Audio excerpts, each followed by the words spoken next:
नमस्कार। एस कुमार ज्योतिष में आप सबका स्वागत करता हूं। आज हम जानेंगे दुखी वैवाहिक जीवन के बारे में,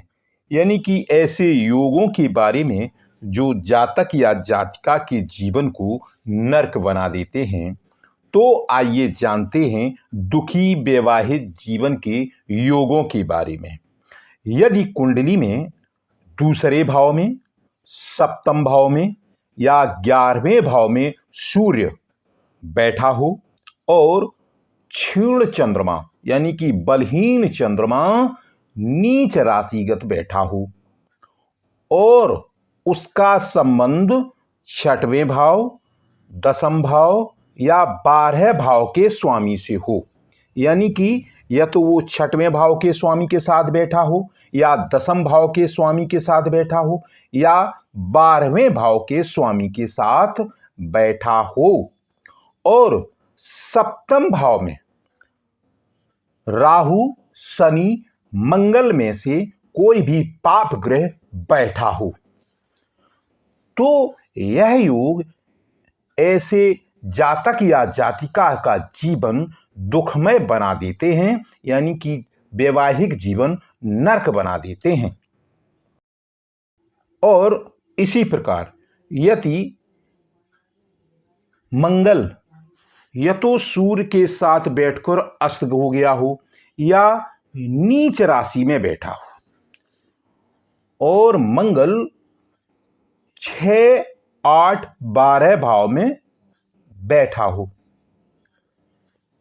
और सप्तम भाव में पाप ग्रह बैठे हों, तब भी ऐसे व्यक्ति का या जातिका का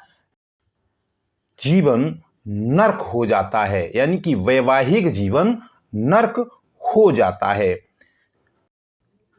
और इसी प्रकार यदि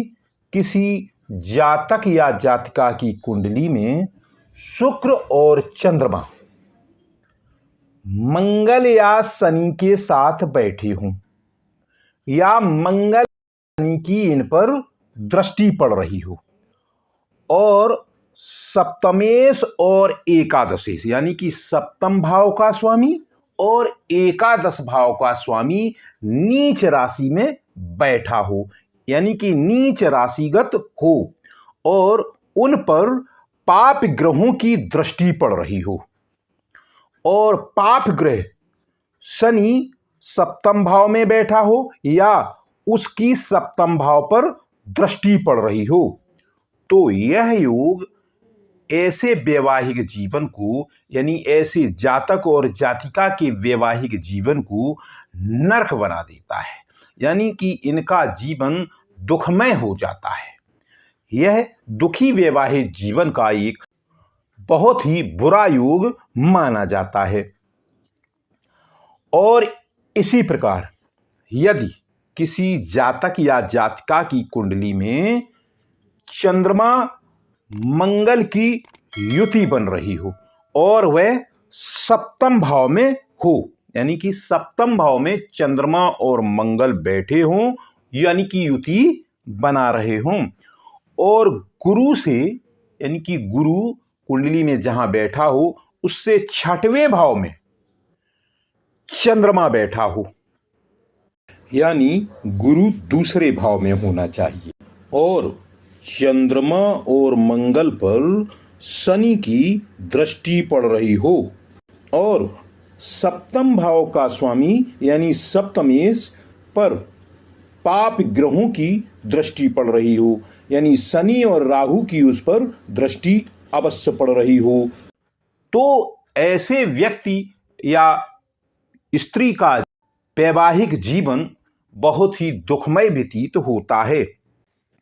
और इसी प्रकार